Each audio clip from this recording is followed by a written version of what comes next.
Here at T.REX Arms, we've been talking about the citizen defense industry for a while, and I think it's time that we fleshed out this concept a little bit more. This idea requires two things. One, making equipment for regular citizens, and two, regular citizens who understand that they have a responsibility to protect themselves and defend others. Throughout our short history as a nation, American citizens have always been pretty great at both of these things. And as a result, they've always been more prepared for war than the average citizen in other nations. Even as recently as World War II, we were able to field 16 million American citizens. They were not career military guys. They were just regular Joes who became GI Joes for the short duration of that war. Their training was also pretty short, which meant that they brought a lot of their own skills and disciplines to the field. They were citizen soldiers, not part of a standing army and not part of some other government military apparatus. But there is more to a citizen defense industry than just the men in the field. They need to be equipped to fight. They need gear. That's why I'm at this factory. Unfortunately, it's empty. It's unused for decades, but it used to be full of metal stamping and plating tools making parts for the YKK zipper company. And then, just down the road, this is the Levi factory, which used to have over 100,000 square foot of people sewing jeans and attaching all that YKK hardware to them. But not anymore, which is unfortunate because manufacturing capacity is required for a strong and robust citizenry to defend their nation. Now, it's not like you can't still buy Levi's and they still have YKK zippers and snaps, but we can't make that stuff here anymore. This factory is right behind T.REX Arms, and it's also empty. It used to have some of the most complicated tooling and engineering capability in the county for plastic and metal fabrication and building advanced electrical systems, but not anymore. Now, this offshoring movement has affected America at large. It's not just this Middle Tennessee area has lost a bunch of jobs and tools in a very small local community. The effects are much greater than that. When we offshored most of our manufacturing in this country, we lost something more than just mere economic activity. We also lost some flexibility, some agility, and a place where we could drive innovation. These three empty factories represent serious damage to our defensive capabilities as a nation, but it also represents an opportunity to rebuild something that we used to have, because the citizens defense industry is not some brand new concept that's never been tried. We used to have a really good one, and I want to show you just how well it worked.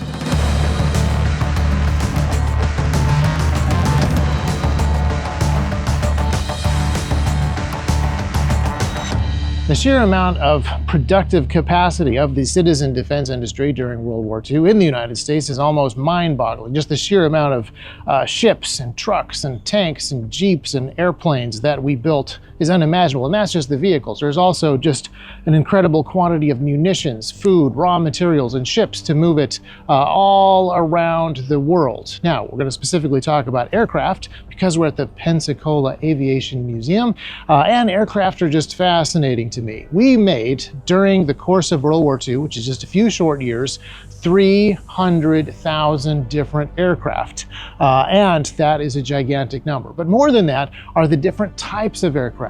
The Air Force did not exist yet, so the U.S. Army Air Corps ended up making about, or rather adopting 100 brand new airframes between 39 and 45. And then the U.S. Navy also adopted roughly 100 new airframes. So that is almost 200 aircraft, not just built, but invented, designed, tested, put into production, and then into combat in a ridiculously small amount of time.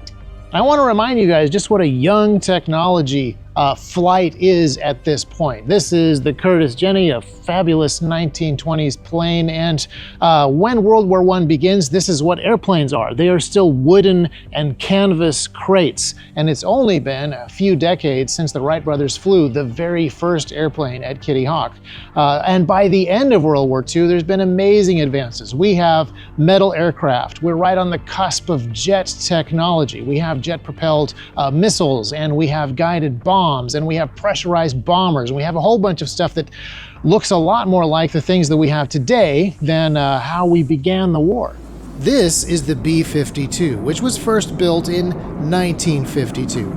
That puts its first flight closer to the Wright brothers' first flight than today. The Air Force is, of course, still flying it.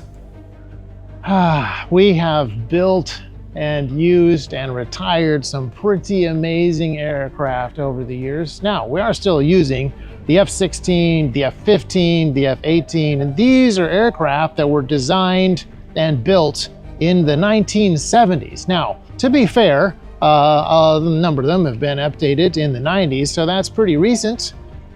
I mean, I guess it's still like 30 years ago. It's not that we aren't innovating. We have some unbelievable airplane technology right now. The issue is that the innovation has just gotten a lot slower. The F-35 is an incredible plane, but the F-35 project began back in the mid-90s, so yeah, that's still 30 years ago. At roughly that same time, I was working on an unmanned undersea vehicle project that was being run by the US Navy, the LMRS project. It was greenlit in 95. By 99, Boeing had a design. By 2005, there was a functioning prototype.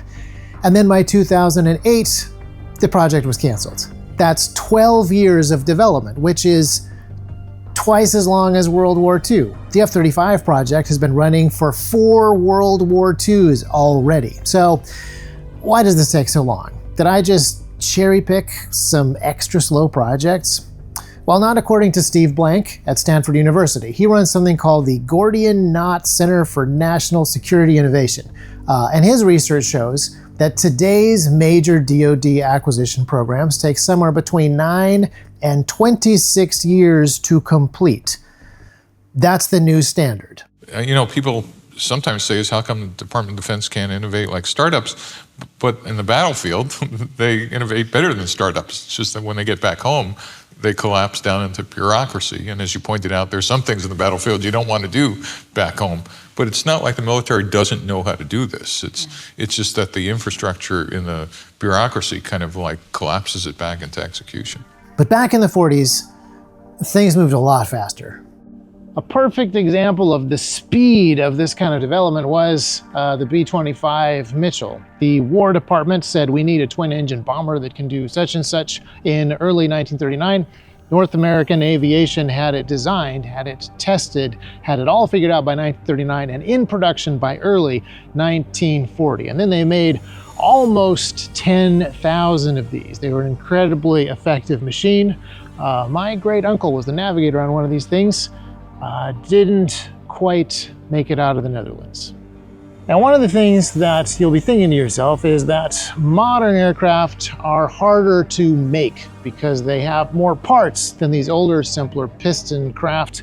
And that is kind of true. But remember, these things still have hundreds of thousands of parts, and all of them are essentially being handmade. All of these things are being bent by people with, admittedly great tooling and stuff that runs on cams and stuff that is, set up for production. But remember that this aircraft has been designed by engineers on paper. They're using nothing but cigarettes, coffee, and slide rules to invent this aircraft. And then machinists are building almost all of these parts by hand. This is all hand riveting. There's no robots putting this thing together. There's no computer-aided design. There's no computer simulations. This all has to be tested in the real world. And then there's no computer-controlled milling machines and major steel bending operations. This is an incredibly time-intensive, labor-intensive task to make something like this. Nowadays, we have those incredible computer design tools, and we have computer-controlled milling machines, and we have 3D printing tools, and we have the ability to simulate stuff in the computer, so rapid iterations and designs can be put together in a huge hurry. In theory, we should have incredibly rapid innovation with all the tools that we have. Things shouldn't be going slower than these old seaplanes. So if the bottleneck isn't technology and tools, then what is it? It's kind of the way that the military contracts these planes now versus back then. There was a lot less directional control coming from the top brass back in the 1940s, and a lot more reliance on the dozens of little competitive private aircraft companies that were all innovating together. It was super early days for airplanes back then, but there was this very robust industrial base that the private sector of America could capitalize on. Now, even by the 40s, government subsidies and regulations had put some constraints and controls on older technologies like railroads, and they had started to stagnate even by then. But the cutting edge stuff, airplanes, cars, new agile factories with new production line ideas, that was booming. The truly private sector was all about speed and scale and innovation. Now, as the United States military transitioned from World War I style biplanes into other airplanes, they relied extremely heavily on the citizen defense industry, on not only private manufacturers, but also designers and engineers. They gave directives to companies to develop specific types of vehicle, and then they went into production. And it wasn't always the companies that you think. It wasn't always aircraft companies necessarily. There were a number of car manufacturers that built giant manufacturing operations to build stuff for the war effort. But Ford was actually already building airplanes. Behind me is the Ford Trimotor, which is an amazingly capable plane. Back in the 1930s, this thing was, I don't know, it was kind of the 737 of its day. It was used by commercial airlines. It was used for cargo. There are still Ford Trimotors flying today, and they went straight into production on the B-24 bomber, which was an incredibly widely used and effective airframe. And their goal was to get down to where they could produce one of those, have a finished one rolling off the line every single hour. And they actually got there. There's another important point to make about Ford. Not only were they important because they had made some airplanes, and not only are they important because Henry Ford invented the modern production line that all of World War II equipment depended on, but I think that there's another important aspect, and that is the Model T. Technically, this is not a Model T behind me, but the Model T not only demonstrated that production lines worked and created enough demand for horseless carriages that everybody switched over to things like this Dodge here, but there were enough Model Ts floating around in the 20s and 30s that pretty much every boy that went to war in World War II, either on battlefields or in factories, had some experience fixing cars. It took a generation of young Americans and turned them into an incredibly mechanical group of people, which is fantastic when you're building a citizen's defense industry, either making stuff or using stuff in the field. The sheer amount of mechanical and technical ability that your average all-American boy had at that time is kind of legendary. And the legends are probably not over-exaggerated. There were always, of course, you know, those famously brilliant boffins in the labs cracking the codes, and then those outlier geniuses who were inventing atomic weapons and radar, but we were still entirely dependent on the basic engineering and manufacturing solutions that came from regular Americans. Those are the guys that designed the radial engines and the ball turrets and the field expedient bomb sights, and then they built thousands of them, and then they kept all this stuff running in the cold and the heat and the mud and the blood of Africa and Europe and Asia. And this didn't happen because of the massive military-industrial complex or some magical government infrastructure in the vast War Department. Now, at the beginning of World War II, the War Department was not very big, but they knew that they were embarking on a vast undertaking. And so the only way that they would actually be able to get everything done is to rely not on bureaucrats, but on the citizens' defense industry. Pretty young at the time. And the way that they did that was not by expanding, as I said, the bureaucracy, but by finding the people who had already succeeded in the free market. Enter William Knudsen, who was the perfect person to run large-scale production and acquisitions. Not because of his political donations or his transgender status, but he was immediately appointed a lieutenant general and given the responsibility of production because he had worked at Ford and he had worked at General Motors, he'd been the president of Chevrolet, and he had already proven himself in the area of manufacture on a massive scale of complex mechanical stuff, and he ended up being the perfect person for the job. Once again, it's kind of the average Joe who rose to the occasion. He stepped into the role of Director of War Production in 1942, and he oversaw the production of almost 300,000 aircraft over 3 years. That's right. When the war ended in 1945, he stepped down. He had the job for just 3 years. He did not stay in the halls of power. He did not try to get his 4th star as general. He did not want to stick around and build a military-industrial complex. And back then, the War Department didn't either. The goal was not to seize control of these private companies and hand it over to the career military guys. What they wanted to do was delegate leadership and coordination to those people outside the military who were already capable of getting this stuff done. This is how this level of production and innovation was possible.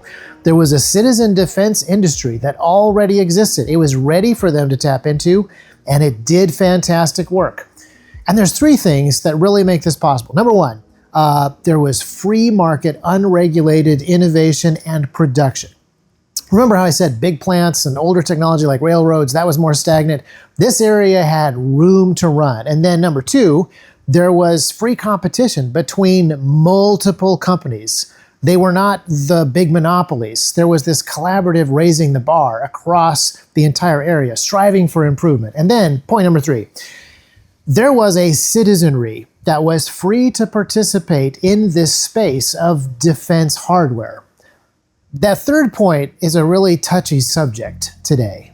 Now, you might assume that the citizen defense industry that we've been talking about doesn't really count because all this stuff was made specifically for the government and paid for by, well, not always tax dollars. Sometimes it was citizens buying war bonds. But the fact is, all this stuff was made for the War Department, but you could purchase it. A huge amount of surplus war material was available for private purchase, and a huge amount of it was bought by American citizens and then also people all over the world. Even old warplanes like this were surprisingly easy to buy for the regular Joe. So this is the Curtiss P-40 Warhawk or P-40 Tomahawk. Different versions of it had slightly different names. And this one's not an entirely new aircraft. It's based on the P-36, but this is an airplane that is incredibly important for a bunch of different reasons. And over 12,000 of them were made. So this is an example of a huge amount of production from Curtiss, a factory that's not actually around anymore. And this aircraft has some interesting civilian defense industry characteristics about it too. The P-40 Warhawk is famous for having this great shark mouth on here. When I was a kid, I painted a model of this exactly this way because this is the aircraft that was used by the Flying Tigers, which were not a military outfit, but a private company hired to do security in China to protect China and Burma from the Japanese. So we had American pilots volunteering or working for a private company that was buying these airplanes and using them overseas, which I think is a great way to do foreign aid, for example. If you'd like to get involved in foreign conflict, stand up to oppressors and things like that, doing it privately like this is a fascinating concept. And if you're making a movie about the American volunteer group in China like John Wayne did, you could just buy P-40s for your movie. Well, sort of. Unfortunately for John Wayne, the Curtiss-Wright Company had just got a huge order from the Army Air Corps. They didn't really have a bunch of spares for sale right then as filming went on, but it kind of wasn't a problem because they just repainted a few of the Army planes that were waiting for delivery. They just let the production crew have them for a while so they could shoot with them and... Look, Captain Jim! Looky! Wham, wham! Termites. Yeah, it's fine.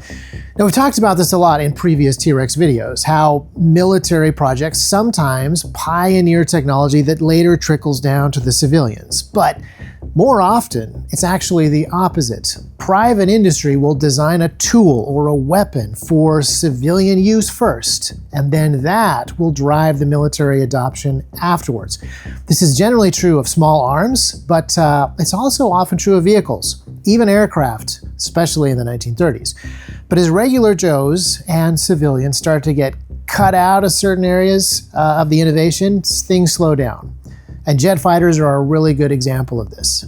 Now, there's a lot of momentum after World War II ended, and a lot of really rapid development through that Cold War period. So this right here is the F-4 Phantom. And it was originally put into production in the late 1950s. So made about 5,000 of these from 1958 till 1981. And while we don't fly them anymore, we didn't retire it until the late 90s. And there's still other people flying, even relatively advanced militaries. I believe that the South Koreans just mothballed theirs this very year. So the F-4 is old enough that when it first went into production, it was being made by McDonnell. McDonnell was a separate company and then eventually merged with Douglas. Then, of course, eventually they got absorbed by Boeing. The B-25 is made by North American Aviation. They're also famous for the P-51 and a whole bunch of other things that you would recognize. And they get absorbed by Rockwell, which makes a bunch of really cool airplanes. And then they get absorbed by Boeing. There's other really interesting companies that did fascinating stuff. Curtiss gets absorbed by other people. Wright gets absorbed by Curtiss. All of these things sort of roll together. You have Lockheed Martin out there, but Northrop and Grumman come together, and then they also are absorbed by Boeing. So I don't want to necessarily say that this is a bad thing, but we don't have as much decentralization when it comes to production, and we don't have as much competition amongst people developing really fascinating stuff anymore. Unfortunately, as things changed over time, not only do you see the smaller aircraft companies kind of consolidate, but even giant successful companies like Ford, well, they're not aircraft companies anymore. As things shifted, Ford went from making one of the most ubiquitous commercial aircraft in the entire world, one of the best, like rock solid planes, and some of the best bombers, to just exiting the space entirely and focusing on automobiles for various reasons. And I want to talk about three things that have happened so that over time our citizen defense industry is no longer what it once was. Ford is no longer making stuff for the defense industry at all, and the people who aren't really selling things to private citizens anymore. It's not just a lack of competition, it's more like a deliberate move away from the citizen defense industry model to a professional military model. A military industrial complex that places orders with specific contractors that service only the military acquisitions folks. This makes for a very closed loop, which was unlike what we had before. The civilian defense industry of the 40s was an obvious success. We outperformed every other nation in terms of just production capacity, but also innovation. And we did this in pretty stark contrast to other nations, like the Soviet Union. The Soviets, and their party leadership in particular, did heavily utilize the civilian population that they had, but mostly as conscripts. Most of them received shockingly little training and abysmally inferior weapons. The Russian citizens were generally just warm bodies, fully dependent on the commissars for direction and motivation and decision-making and equipment, and as a result, their victories were much harder won. And then if you look at their factories, you kind of see the same thing. Very centrally organized and run, with the Soviet military machine in full control over every aspect of what got finished. And that resulted in them being pretty dependent upon other Allied forces for supplies and equipment. We're back at the P-40 because I just love this airplane so much. But In addition to Americans loving this plane, so did the Russians. We sent about 2,500 of these things over to the Soviet Union as part of the Lend-Lease program. It's fascinating that our industry supported the Soviet Union so much. And this is where things start to change in our citizen defense industry. I don't want to completely throw the Soviet Union under the bus. Obviously, once they had seized the means of production, they had issues with production. But it doesn't mean that they couldn't make stuff. They actually moved all of their factories into the center of Russia almost, when they were kind of on the ropes in the beginning of the war, which is a massive logistical feat. And they pumped out T-34 tanks and various other really useful pieces of war material. But for the most part, a huge percentage of the equipment that they used in World War II was made by Americans. And we kept shipping them stuff even after the war ended. Right up through 1946. That is when the Soviets stopped pretending like they were our friends. That is when Americans realized that Joe Stalin might be not the friendly Uncle Joe that we were told. And that is when our citizen defense industry begins to shift gears. Now, once World War II is over, everything's moving at an incredibly high rate of speed. We can make pretty much anything. There's all this new technology that people want to experiment with. We want to make higher flying, faster flying aircraft, jet propelled, and all kinds of really cool munitions. And the space race has begun. The Cold War is on. The War Department is now called the Department of Defense, and national security is incredibly important to them. So stuff starts to centralize. Now, some aviation companies begin to consolidate, but most of what's happening is the government kind of building more and more layers of bureaucracy and taking over more and more of the different parts of the citizen defense industry. Since the threat of the Cold War was so great, they reasoned, it's far too risky to leave the defense of the nation in the hands of private enterprise and private American citizens. So there was a move to centralize it, our whole defense and manufacturing capability under the federal government. In short, control of the citizen defense industry was going to be taken away from the people that had proven themselves during World War II and given to the bureaucrats who were already obviously failing Korea and Vietnam. You can read more about this centralizing process in the books Raven Rock and The Dead Hand. It's a pretty fascinating period of history where the mentality slowly shifts from America being a nation that is made up of its citizens to America being a nation that is its government. And in the cold calculations of nuclear war, the citizens are merely human resource units to be administered or managed or manipulated by a system that they don't really participate in as much anymore. In short, to defeat the Soviets, we adopted a more Soviet-style centralized state, and the state slowly seized the means of production. The federal government got bigger and heavier and slower and more expensive and worse at managing those human resource units in their atomic warfare simulations.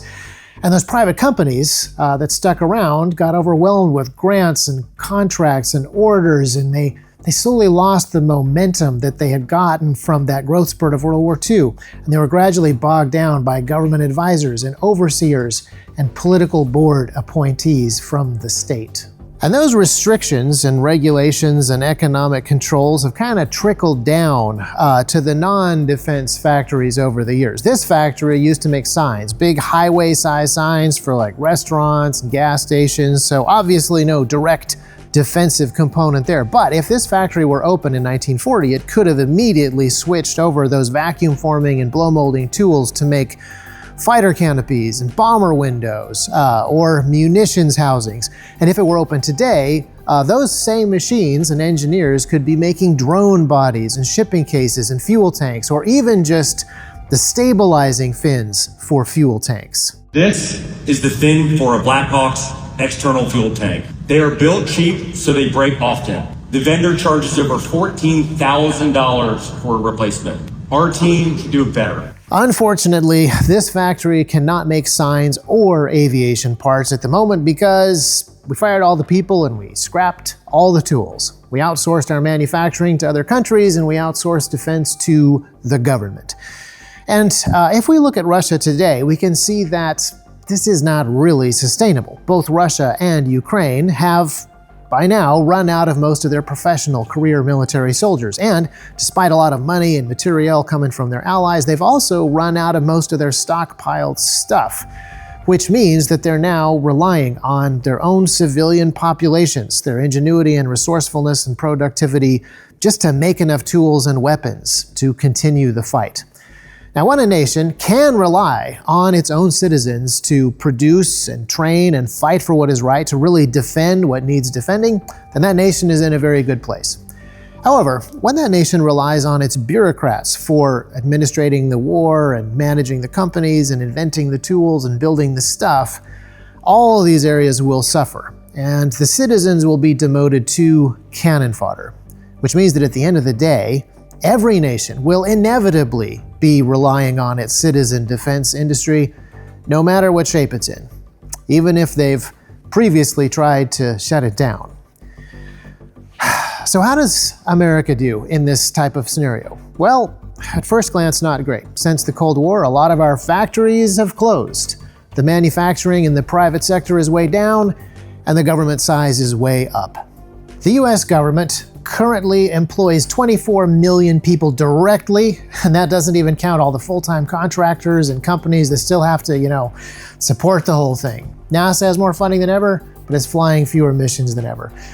We're trillions of dollars in debt. The Pentagon has failed 7 out of 7 audits, and 80% of their contract money goes to only 5 companies, which is why theoretically private companies like Boeing, despite absorbing almost all of the aviation talent of the last century and huge percentage of the government contracts, they've still lost their place as a market leader. The stagnation that we see is overwhelming. The Boeing Starliner they launched on back in June developed problems with helium leaks and overheating thrusters. NASA decided to return Starliner without its crew. Touchdown. Extending the stay of Wilmore and Williams until at least February, when they could catch a ride home on a SpaceX Dragon. But I think there are glimmers of hope that we are starting to see, both inside the system and development outside of the system. The Department of Defense is now called the Department of War again, and private citizens are stepping up to fix some of these problems again. Elon Musk is a perfect example of this, blowing past NASA with his private rocket technology and demonstrating that innovation is still inspiring to regular Americans.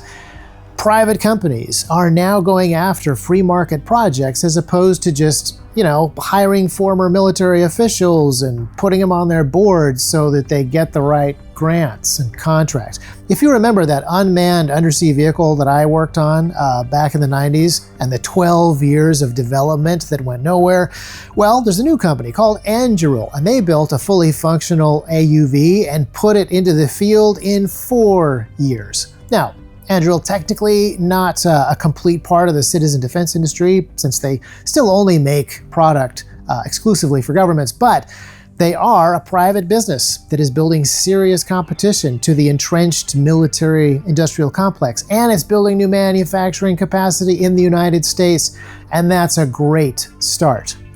Remember those 3 things that the citizen defense industry requires. Number 1, free market innovation and production that is not overregulated. And then number 2, free competition between multiple companies. Anduril and SpaceX and others are doing this. They're working on technologies that are new enough to be relatively unregulated, kind of like airplanes were back in the 1930s. And then point number 3, the citizenry that is free to participate in the defense space. We are seeing a big cultural shift in this area. More and more companies that make stuff for militaries are interested in selling those things to civilians. And civilians have gotten more interested in military stuff like night vision and body armor and radios. And we're seeing private individuals training themselves with this gear and in those martial virtues that we used to 60, 70, 100 years ago.